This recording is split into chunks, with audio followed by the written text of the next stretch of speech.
साथियों, आज एक बहुत ही महत्वपूर्ण फैसला आया सुप्रीम कोर्ट का, जो इस देश की डेमोक्रेसी, इस देश के लोगों के फंडामेंटल राइट को सुरक्षित करने में एक मील का पत्थर साबित होगा।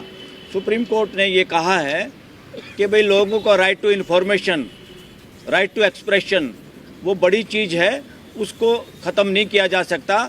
और जो चोर दरवाजे से फाइनेंस एक्ट ला के सरकार ने कानून बनाया था, चोर दरवाजे से बनाया था। इतना महत्वपूर्ण कानून हमेशा ऑर्डिनरी वे, जो तरीका है कानून बनाने का, पार्लियामेंट के सामने आके डिस्कशन और डिबेट के साथ बनाना चाहिए था।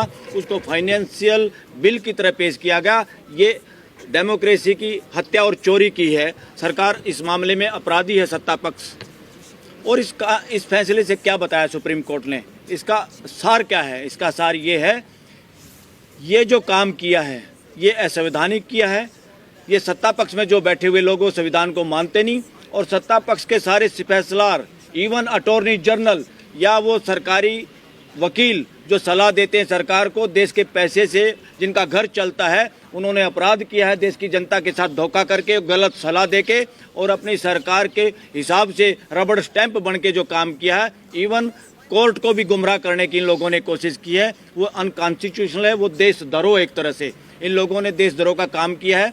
और रही बात ये क्यों किया गया, ये जो इलेक्टोरल बॉन्ड है इसका लाने का मकसद क्या आप लोगों को पता है? इसको लाने का एक ही मकसद था कि जो 2 नंबर का पैसा बीजेपी को मिलता था, या जो ऐंठ रही थी वो लोगों से, या जिन लोगों को गलत तरीके से बेनिफिट पहुंचा के, पूंजीपतियों को जिनकी पूंजी कोरोना में भी बढ़ रही थी और देश के लोग इधर फ्री निःशुल्क राशन के लिए मजबूर हो रहे थे, ये वो बड़ा धोखा है, इकोनॉमिक धोखा इस देश के साथ षड्यंत्र है, देशद्रोह है। इसका मतलब ये नहीं है कि जो सरकार में हो गए वो खुदा हो गए, उन पे भी देशद्रोह का, अपराधी होने का पूरा साजिश का पर्दाफाश हो सुप्रीम कोर्ट के इस फैसले से हुआ है। इन लोगों ने क्या किया, उन लोगों के किसी को डरा के, या जिनको इलीगल तरीके से बेनिफिट सरकार का पहुंचा है, इन्होंने सोचा सारा पैसा 2 नंबर में लेंगे तो बीजेपी के हर डिस्ट्रिक्ट में जो आलीशान ऑफिस बने हैं, आरएसएस के बड़े बड़े भवन बने हैं, वो सारे इस देश के खून पसीने की कमाई से और भ्रष्टाचार की नींव पे खड़े हुए। साथियों, ये बड़ी जांच होगी, सत्ता परिवर्तन होगा, इसकी जांच होगी। आज ये सरकार जो सरकारी गवाह बना के, अरे गहरे नत्थू प्यारों को सरकारी गवाह बना के, प्रेशर डाल के लोगों को जेल में डालने का काम कर रहे हैं। फ्यूचर में मुझे नहीं लगता इस देश का प्रधानमंत्री भी बच पाएगा। अगर सही जांच होगी, सब बातों का पता चलेगा। आरएसएस और बीजेपी के बड़े बड़े लोग जेल में जा सकते हैं। दिल्ली सरकार के खिलाफ जो आरोप लगाया है, जो आप पार्टी के खिलाफ आरोप लगाया है कि शराब पॉलिसी की वजह से इन लोगों ने पैसा कमाया है, 2 नंबर के पैसे का इधर उधर ट्रांजैक्शन हुआ जिसकी वसूली अब तक नहीं हुई, और सुप्रीम कोर्ट में भी कुछ लोग उनको जेल में लंबा रखने के लिए वायलेशन कर रहे हैं, संविधान का भी और लोगों के फंडामेंटल राइट का भी। अगर इसी तरह से सरकारी गवाह बनाए जाएंगे, ये देश का सबसे बड़ा घोटाला है, देश के साथ धोखा है ये।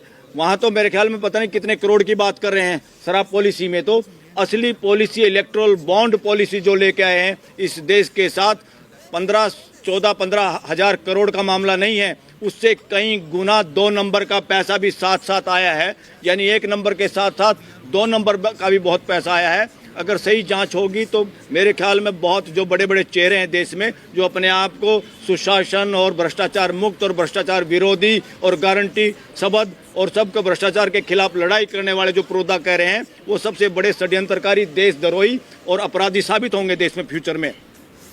और सुप्रीम कोर्ट ने देर में ये फैसला किया है। हमारी गुजारिश है सुप्रीम कोर्ट से भी, हाई कोर्ट से भी। सुप्रीम कोर्ट हाई कोर्ट बिल्डिंगों में नहीं होती, सुप्रीम कोर्ट हाई कोर्ट में उसमें काम करने वाले जो लोग जज हैं और दूसरी साइड में जो वकील हैं, उनको मदद करने के लिए उन लोगों से बनती है। सुप्रीम कोर्ट हाई कोर्ट देश की जनता की है, उनकी प्रॉपर्टी है। हम लोग तो एक माध्यम है वहाँ काम करने के, जज भी एक माध्यम है। तो इसलिए सुप्रीम कोर्ट इस तरह के महत्वपूर्ण मामलों में भी सुप्रीम कोर्ट से देरी हुई है। पता नहीं कितने हज़ार करोड़ का ये घोटाला बढ़ गया। अगर ये फैसला पहले आता तो उससे बचा जा सकता था। बहुत सारे ऐसे लोगों की जान बच जाती जो रिश्वत नहीं देना चाहते थे सरकार को। बहुत सारे गलत फैसले, गलत लोगों को बेनिफिट होने से बचाया जा सकता था। इस देश को रूल ऑफ लॉ की व्यवस्था होती। सुप्रीम कोर्ट की इस तरह की देरी भी बड़ी विचारणीय और चिंता का विषय है। हम चाहते हैं, सुप्रीम कोर्ट को भी आगाह और विनती करना चाहते हैं कि इस तरह के कामों में इतनी देरी करना, हमारे लोगों का विश्वास आप लोगों से उठता है, परंतु चलो देर आए दुरुस्त आए। इसी तरह के फैसले की उम्मीद हम करते हैं किसानों के हक में भी और ईवीएम के हक में भी। ईवीएम से दरअसल ये सरकार जो अब है सत्ता में जो लोग हैं, ये संवैधानिक तरीके से चुने हुए नहीं, ये चोरी चकारी से चुने हुए हैं। अगर सही जांच हो जाती, जहां 370 सीटों पे जो डाटा डिलीट किया है, इलेक्शन कमीशन भी इस देश का जेल में जाना चाहिए था अभी तक का, अगर सही तरीके से इसकी जांच होती, और बहुत सारा एक्सपोजर देश के सामने आ जाना चाहिए था, जिसमें देरी हुई है। पता नहीं क्यों देरी होती है, उसके बावजूद भी लोगों का उत्साह और लोगों का साथ इस मुद्दे के साथ होने से सुप्रीम कोर्ट के जज भी सब कुछ देखते हैं। आप और हमारे बीच के लोग हैं, उनको सब पता है, चारों तरफ से उनके पास खबर आती है, उनका मनोबल बढ़ेगा और ईवीएम पे भी कोई महत्वपूर्ण फैसला देंगे, क्योंकि ईवीएम से इलेक्शन का मतलब है भ्रष्टाचार से सरकार। जितने लोगों को पार्टी में मिलाया जा रहा है, भारत रत्न दे के इधर उधर के जितने भी काम हो रहे हैं, भारत रत्न की चादर, राम की चादर, किसी और की चादर, इधर उधर के नेताओं को, बहुजन ओबीसी का नेता को किसी को वो देके, किसानों के नेता को भारत रत्न देके, इससे तो भारत रत्न की कदर बढ़ी है, वरना भारत रत्न को भी मैला हो गया था, बेकार हो गया था। कई ऐसे लोगों को दिए जिन्होंने देश में डिवीजन कराने की कोशिश की, मानवता की हत्या करने की कोशिश की, उन लोगों को ये प्राइज मिल चुका था, इसलिए प्राइज की कीमत बहुत डाउन हो चुकी थी। अब इन लोगों को देके ये इनकी चादर उड़ना चाहते, इससे वोट इनको नहीं मिलेगी, मगर वो करेंगे ईवीएम पे भरोसे पे हैं, और किसी का भरोसा नहीं। सारी इंटेलिजेंस रिपोर्ट से पता चल चुका है सत्ता में बैठे हुए लोगों को, हमारी करारी हार होगी और इलेक्शन हारेंगे। अब असली मुद्दा है कि ईवीएम हटे और बैलेट पेपर से चुनाव हो, तो दूध का दूध और डेमोक्रेसी का पानी हो जाएगा। और अब जो कि आज किसानों के मुद्दे पे बोलने की बात हुई थी साथियों, इस वक्त देश जिस तरह से डरा हुआ, सहमा हुआ है, गुजरात मॉडल को मैं कहता हूं विनाश का मॉडल, गुजरात मॉडल को कहता हूं मैं हत्याओं का मॉडल, गुजरात मॉडल को हम कहते हैं, ये मैं नहीं कह रहा, पूरा सुप्रीम कोर्ट के वकील कह रहे हैं, गुजरात का मॉडल है शोषण का मॉडल, गुजरात का मॉडल है हिंदू मुसलमान का मॉडल, गुजरात का मॉडल डेवलपमेंट का मॉडल नहीं है, भाईचारे का नाश करने का मॉडल है। उस मॉडल के अंदर जो सही बोलना चाहते थे, कुछ लोगों की हत्याएं हुई, कुछ लोगों को अभी भी जो अफसर समय पे बोलना चाहते थे या बोले, उनको जेल में आज भी जमानत सुप्रीम कोर्ट तक नहीं मिली। हम इस मामले में भी विचार करने के लिए कह रहे हैं, हाई कोर्ट, सुप्रीम कोर्ट ऐसे लोगों के बारे में विचार करे, देश जाग चुका है। तो ये विनाश का मॉडल खून मुंह लगा हुआ है, हमारे वकील ये कहते हैं, कुछ लोगों को खून मुंह लगा हुआ है। उन्होंने सोचा गुजरात में कोई बोल नहीं पाया, हमने सबके मुंह में उंगली घुमा के देख ली, किसी के यहाँ दांत नहीं पाया, वही मॉडल उनको चस्का लगा हुआ है, वो पूरे देश पे लागू करना चाहते हैं। किसानों ने उस मॉडल को गर्दन से पकड़ लिया है।